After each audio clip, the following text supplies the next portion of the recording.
that's the key. So they're feasting not to get drunk, not for levity, not just to have a good time, but they're feasting to get strong so that they can keep leading the people. Verse 18, because of laziness, the building decays, and through idleness of hands, the house leaks. That is often the case. Proverbs will talk about when you pass by a sluggard's house, you can tell by the outside of the house. And obviously, sometimes people have, disabilities, or they're not able to get out, they have no family.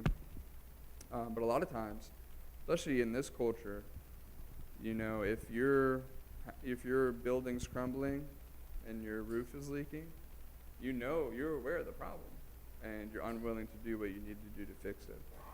Verse 19, a feast is made for laughter.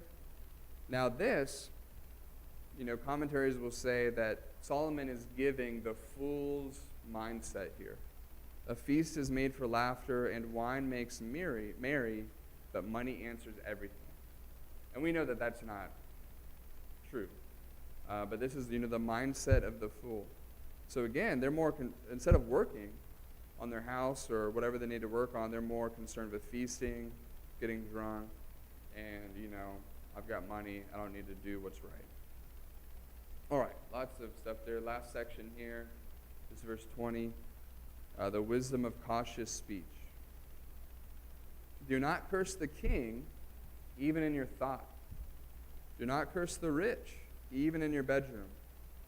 For a bird of the air may carry your voice, and a bird in flight may tell the matter. I don't know, that might be where we got the phrase, a little birdie told me. Now, is Solomon being literal here? No. I mean, yeah, thankfully birds, as far as I know, don't understand speech and cannot talk to other people. A parrot, you're right. Definitely don't curse a king around the parrot. But the idea here really is about caution, isn't it? And it's not saying you need to be paranoid, but again, it kind of goes back to, I think it was last time we met, that idea of don't say anything you wouldn't want people to hear. And if you do that, you're going to be okay. All right, any questions or comments through the end of chapter 10 here? Again, just, a lot of just very applicable sayings. Something's going on. We've got helicopters overhead. Verse 15, over the years, different congregations I work with, they get that knock on the door and someone's there and they're looking for help. Mm-hmm. And you get that person every once in a while that comes, you open the door, say hi, and then it's like he or she takes a deep breath, Mm-hmm. and then for the next 4 minutes, they're telling you this horrible story. Yeah. Their daughter was driving the car and was in an accident. Right. She lost both of her legs. Right. And she was pregnant, she gave birth, and the baby only had one eye. Yeah. And now he's crippled and has brain damage. I'm just going through all these horrendous things. Right. And about 3.5 minutes in, I'm thinking, this is the biggest lie I've ever heard. Yeah. And if they would have just said, hey, I need some help, probably would have helped. Right. And but you think here in verse 15, spoil the stupid fool, where is he now? That No. person spent so much time trying to formulate this story that he thought would, just cause anybody to break into tears for their Right. life. And it really ruined his chances. Yeah. Because it was so unreasonable. Yeah.